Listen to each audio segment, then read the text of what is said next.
forma parte de las 4 destrezas lingüísticas junto con la comprensión lectora, comprensión auditiva y la expresión escrita. La expresión oral es la forma en cómo nos comunicamos diariamente con las demás personas, pero para esto debemos usar de manera efectiva el lenguaje, centrándonos no solamente en el contenido, sino en la forma del mensaje y cómo lo vamos a hacer llegar. La expresión oral se puede dividir en dos, la expresión oral espontánea y la expresión oral reflexiva. La expresión oral espontánea se puede llamar también cotidiana porque es la que usamos para expresar nuestras ideas, sensaciones, deseos o narrar historias. Su finalidad es el rápido intercambio de ideas, así como mantener la fluidez en una conversación. Se puede decir que es dinámica, expresiva e innovadora. Los gestos faciales, los movimientos corporales y la modulación de la voz hacen que entendamos el verdadero significado del mensaje. En este se pueden emplear metáforas, interrupciones, refranes, muletillas, apócopes, entre otras. La expresión oral reflexiva es un discurso mucho más elaborado, cuya intención es persuadir o convencer al oyente. Se utilizan construcciones sintácticas muy cuidadosas y minuciosas, un vocabulario muy amplio y carece de locuciones y frases hechas. Lo utilizamos al describir, narrar, dialogar o argumentar. Las formas en donde podemos emplear la expresión oral reflexiva se encuentra en la descripción, una imagen mental que tenemos sobre una persona, un objeto o un lugar. Se puede utilizar en textos científicos para describir una planta o un elemento, en textos informativos o publicitarios para describir algún lugar o un manual, y en textos narrativos como cuento y novela para describir personajes. Se utilizan las metáforas, comparaciones o símiles, sensaciones y personificaciones, adjetivos y sustantivos calificativos, y carecen los verbos. Otra de las formas es la narración, un relato ficticio real que se cuenta de manera creíble. Su estructura está formada por un planteamiento donde se describen los personajes, un desarrollo nudo donde se plantea el problema y un desenlace donde la mayoría de las veces se resuelve el problema. Se utilizan adverbios de tiempo y de lugar, verbos en presente y pasado, y carecen de adjetivos. Por último, para embellecer el cuento o la novela se utilizan figuras literarias y retóricas. La argumentación es otra de las formas en las que utilizamos la expresión oral reflexiva. Se trata de un discurso oral o escrito en el que demuestras o justificas tu punto de vista sobre un tema en específico. Se trata de convencer o persuadir al oyente o la persona que está leyendo tu discurso. Tiene una estructura que se conforma de la tesis, que es la idea básica, el cuerpo del argumento, que son las razones, donde puedes apoyarte en datos estadísticos, imágenes o cifras, y por último, la conclusión, que es la que apoya y refuerza la tesis inicial. Por último está el diálogo, que es una conversación que se entabla entre dos o más personas. Esta forma es más frecuente verla de manera oral, pero también puede verse de forma escrita, principalmente en textos narrativos. Voy a explicar las funciones del comunicador. El comunicador es la persona que tiene el rol de comunicar algo. Un rol es un conjunto de expectativas de conducta exigida en una situación social. Las siguientes 5 funciones son las que Zacharias y Coleman definen en su libro sobre la expresión oral como las 5 funciones del comunicador. La primera función es la función lingüística, la que se da cuando se empiezan a generar las ideas y la que define el carácter del mensaje, si es formal o informal, culto o popular, etc. Un ejemplo de estas es cuando informamos a nuestros padres sobre que acreditamos alguna beca o cuando solicitamos a nuestro profesor un permiso. La siguiente de las funciones es la social, que es la que nos permite comunicarnos según el contexto en el que nos encontramos, y podemos encontrarla cuando organizamos una fiesta o cuando contamos una anécdota a nuestros amigos. Otra de las funciones es la función simbólica, que como su nombre lo dice, está conformada por diferentes símbolos que han sido internacionalizados, como lo son los colores y los significados que estos representan, y también las señales de tránsito. La siguiente es la función cultural, que es la que nos ha permitido con el paso del tiempo ir apreciando las diferentes culturas, y la podemos ver representada en los saludos y los regionalismos. Y la última de las funciones es la función organizativa, que es la que promueve la transmisión de información en la estructura social, asignando roles como lo son las jerarquías dentro de la familia o de la escuela. La escucha activa se basa principalmente en el trabajo de Cass Rogers, quien es un psicoterapeuta. La escucha activa solo es efectiva cuando no se entendemos las expresiones orales, sino también las ideas, pensamientos o emociones.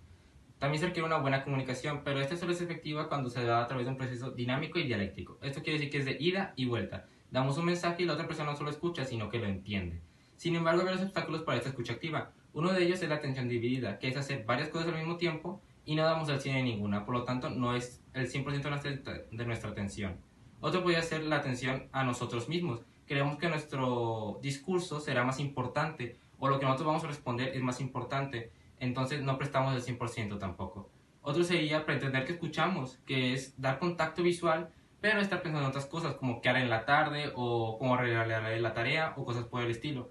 Otro sería minimizar al interlocutor, que tú no piensas responder si no es necesario. Sin embargo, tú piensas que lo que te está diciendo no es tan importante, entonces tampoco das el 100% de la atención. Sin embargo, hay varias actitudes que fomentan esta escucha activa, que serían no interrumpir, mostrar empatía y evitar distracciones. También hay ventajas en el trabajo en equipo, que disminuyen los conflictos, se optimiza el trabajo y tomamos mejores decisiones. Oral. Bueno, cuando eres un buen comunicador, es muy probable que te vaya bien en tu entorno social, con las personas que te rodean, que también tengas mejores oportunidades de empleo o que puedas resolver problemas con mayor facilidad. Un buen comunicador debe tener respeto hacia la persona con la que está hablando, ya sea un público grande o un público chico. Después del impacto de la información, si traes una información de gran relevancia, es muy probable que la gente te ponga atención. También después seguiría lo que es la seguridad, con lo que es tu tema. Si lo dices muy seguro, es muy probable que la gente te crea. Después seguiría lo que es escuchar. Un buen comunicador, aparte de saber comunicarse, también debe saber escuchar. Después seguiría lo que es la empatía y la asertividad, que eso ya las relaciones, bueno, la relación personal con la persona que estás hablando. Después, un buen comunicador también debe cumplir ciertos puntos. Por ejemplo, siempre estar mirando a su público, no poner la mirada hacia abajo. También no debe de interrumpir. Otro punto también es que no debería estar cambiando de tema tan seguido. Debe seguir ciertos pasos. También debe saber defender su punto de vista tanto oral y no verbalmente. Después viene que Albert Mojarabian divide la habilidad de la comunicación oral en 3 puntos, en 3 elementos. Lo que es uno de los elementos visuales, que es todo lo que se ve por el medio de la vista, como puede ser lo que son los accesorios, su postura, tal vez también su vestimenta. Después vienen los elementos vocales, que eso viene siendo ya más que nada lo que es el timbre de la voz, el tono, el volumen. Después vendría lo que son los elementos verbales, que los elementos verbales es todo lo relacionado con la voz. Eso ya sería más que nada cómo entrelazas tus ideas o también las diferentes maneras en las que puedes expresar una idea. Por ejemplo, ahí dice que un mismo mensaje puede ser transmitido por diferentes comunicadores con diferentes palabras, pero su contexto no se pierde. Ese es un punto muy importante. Después, en conclusión, las personas primero se fijan en lo que es lo visual, que es tu postura, tus accesorios, como se dijo anteriormente. Después se fijan en lo vocal, que es tu modulación de voz, tu timbre. Esto ayuda más que nada también a la seguridad o que la gente crea lo que estás diciendo. Después viene lo que es los elementos verbales, que esto viene siendo todo lo relacionado con la voz. Esto viene siendo ya que cómo conectas tus ideas y que si estas las conectas bien, es probable que la gente diga, ah, bueno, ese sí sabe su tema. Gracias. Habilidades de la comunicación no verbal. Comunicarnos de manera verbal o no verbal es lo que nos ayuda a establecer relaciones con nuestros semejantes. La comunicación no verbal nos ayuda a reforzar un mensaje oral mediante movimientos o gestos. Existen 5 dimensiones. La primera, que es la sinestesia o la kinestesia, que son las expresiones que las de nuestros sentimientos o emociones. La segunda, que es la paralingüística, que por ejemplo el silencio puede significar rechazo, aceptación o respeto. La tercera, que es la proxemia, que es la distancia personal. Se dice que cuando hay menos distancia entre dos personas hay más confianza. Existen 4 tipos de distancia. La primera es la distancia íntima, que es cuando hay contacto físico, por ejemplo un abrazo. La segunda distancia es la distancia personal, que es cuando hay al menos medio brazo de separación. La tercera es la distancia social, que es la que se pide en lugares públicos o escuelas, que es cuando hay al menos 1 metro de distancia. Y la cuarta es la distancia pública, que es entre el docente y el alumno. El cuarto es el entorno. El entorno influye demasiado en la manera en la que transmitimos nuestro mensaje. Por ejemplo, si estamos en un entorno estresante, vamos a transmitir estrés. Entre más cómodo sea el entorno, mejor lo vamos a transmitir. Y el quinto es el tiempo.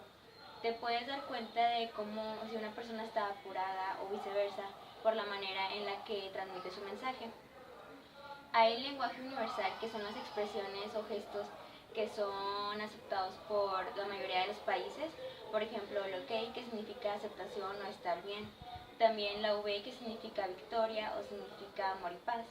O el pulgar, que puede significar que algo está bien, que algo está mal, pedir un aventón o incluso es el número 1 en algunos países como Estados Unidos. Todos estos elementos se necesitan para la comprensión de un mensaje. Las habilidades de comunicación verbal hacen posible que el ser humano pueda comunicarse más allá de sí mismo. Además, este tipo de comunicación permite que la persona adquiera conocimientos de sí mismo y del lugar donde vive o de su entorno en general. La adquisición de la conciencia tiene que ver con un proceso de maduración el cual se desarrolla en el ambiente o lugar donde una persona crece. Existen 4 habilidades básicas que son necesarias para una comunicación verbal: escribir, leer, escuchar y hablar. Si se dominan estas 4 habilidades, se podría decir que la persona es capaz de tener una comunicación eficiente en cualquier situación en la que se desenvuelva. Al desarrollar las habilidades comunicativas, es necesario tomar en cuenta que estas habilidades tienen un proceso cognitivo, el cual está dividido en subprocesos, los cuales están ordenados de forma jerárquica. Además, los procesos cognitivos tienen una característica interactiva entre ellos. Las características de las habilidades comunicativas hacen que estas mismas sean determinadas como un proceso complejo en el cual se necesite una reflexión continua. Además, hay un control en el que existen 2 variables: una interna, que es referente al emisor del mensaje, y una externa, que podría ser la audiencia. 3 principales habilidades comunicativas verbales. Está la expresividad, el vocabulario y la asertividad. En el primero, la expresividad es una característica que tiene ciertas habilidades de la comunicación no verbal. En este caso se tendría que ver el tono y los gestos que tiene el comunicador. En el segundo, el vocabulario debe ser sencillo para que la persona pueda entender lo que se está tratando de comunicar. Y en el tercero, la asertividad es decir y pensar lo que se quiere en el momento.